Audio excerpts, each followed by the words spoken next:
여러분, 지금 대한민국 정치판에 지각 변동이 일어나고 있습니다. 조국, 윤미향.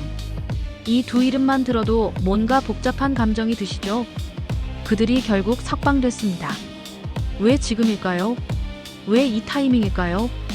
이건 단순한 법적 판결로 끝날 일이 아닙니다. 앞으로 펼쳐질 정치적 파장, 그 실체를 오늘 파헤쳐 보겠습니다. 끝까지 보시면 한국 정치에 숨겨진 진실이 보일 거예요. 조국 전 법무부 장관. 한때는 개혁의 상징이었지만 동시에 가장 큰 논란의 중심이었던 인물이죠. 2019년 법무부 장관 임명 과정에서 터진 각종 의혹들. 검찰의 표적 수사라는 주장과 특권 비리라는 반박이 격돌했습니다. 국민들은 완전히 둘로 갈라졌어요. 검찰 개혁의 필요성을 외치는 목소리와 공정하지 못한 특권층이라는 비판이 정면 충돌했죠. 그런데 지금 1심에서 징역 2년에 집행유예 3년을 선고받고 석방된 상황입니다. 여기서 핵심 질문이 나옵니다. 이 석방이 단순히 법적 절차의 결과일까요? 아니면 더 큰 정치적 의미가 숨어 있는 걸까요? 벌써부터 정치권의 반응이 엇갈리고 있어요. 진보 진영에서는 사법부의 균형 잡힌 판단이라고 평가하는 반면 보수 진영에서는 특혜 의혹을 계속 제기하고 있습니다. 하지만 정말 중요한 건 이제부터 벌어질 일들입니다. 윤미향 전 국회의원. 위안부 피해자를 위한 오랜 활동으로 존경받던 인물이었지만 정의기억연대 후원금 사용을 둘러싼 논란이 터지면서 상황이 급변했죠. 1심에서 징역 1년 6개월에 집행유예 3년을 선고받았습니다. 그런데 여기서 더 복잡한 문제가 등장해요. 윤미향 전 의원의 석방은 단순히 개인의 문제를 넘어섭니다. 이건 시민운동 전체의 신뢰성 문제와 직결되어 있어요. 과연 시민운동가들은 정말 깨끗한가?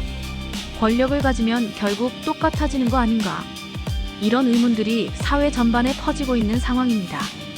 특히 젊은 세대들 사이에서는 운동권에 대한 환멸이 크게 늘어나고 있어요. 잠깐 여러분도 솔직히 이런 생각 해보셨죠? 이거 결국 다 정치적 계산 아니야?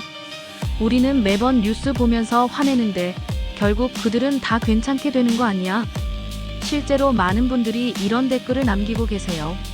그런데 정말 그럴까요?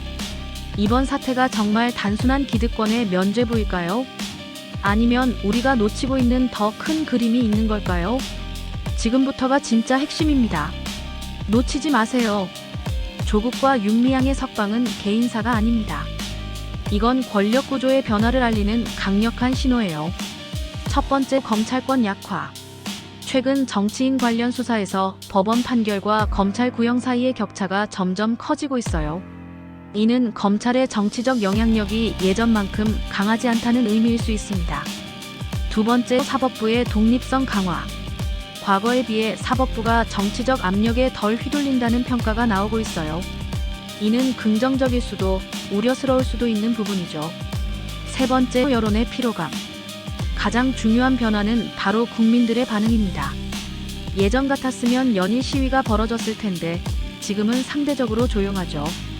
이게 무관심일까요? 아니면 성숙함일까요? 그런데 정치권은 이런 변화를 놓치지 않고 있어요. 여당에서는 이를 사회적 화해의 기회로 보고 있고 야당에서는 계속된 감시의 필요성을 강조하고 있어요. 총선과 대선을 앞두고 이 모든 게 정치적 전략의 일부가 될 가능성이 높습니다.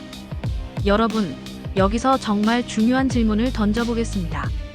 우리는 지금까지 개인에게만 집중하고 있었던 게 아닐까요? 조국 사태에서 드러난 입시 불공정, 윤미향 사태에서 드러난 시민운동의 투명성 문제. 이런 구조적 문제들은 여전히 해결되지 않았어요. 우리가 진짜 화를 내야 할 부분은 뭘까요? 개인의 도덕성일까요? 아니면 이런 일이 반복되게 만드는 시스템일까요? 가장 씁쓸한 진실은 이겁니다. 우리는 매번 개인을 욕하고 분노하고 그리고 잊어버려요. 하지만 그 뒤에 숨은 구조적 문제는 그대로 남아있죠. 과거에도 비슷한 사건들이 있었고 앞으로도 계속 반복될 거예요. 왜냐하면 근본적인 시스템은 바뀌지 않았거든요. 조국의 석방. 그건 단순한 자유의 회복이 아닙니다. 새로운 정치 복귀의 신호탄일 수도 있습니다. 그가 다시 전면에 나선다면 우리 세대는 또다시 갈라질 겁니다. 윤미향의 귀환. 그녀가 운동권 네트워크로 복귀한다면 과거의 논란은 정리될까요? 아니면 그대로 덮일까요? 여러분, 답은 아직 없습니다. 하지만 분명한 건 그들은 지금 이 순간에도 우리 머리 위에서 게임판을 짜고 있다는 겁니다. 국민은 분노합니다. 정치권은 계산합니다. 그리고 결국 남는 건 뭡니까? 우리 세대의 피로감, 그리고 허무감입니다.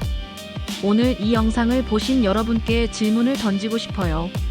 우리는 계속 감정적 반응만 할 건가요? 아니면 근본적 변화를 위해 행동할 건가요?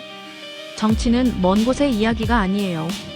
바로 우리 삶과 직결된 문제입니다.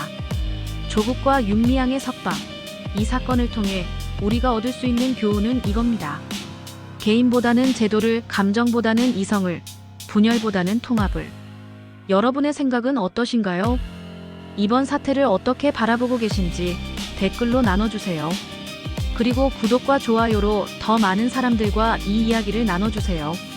끝까지 시청해주셔서 감사합니다.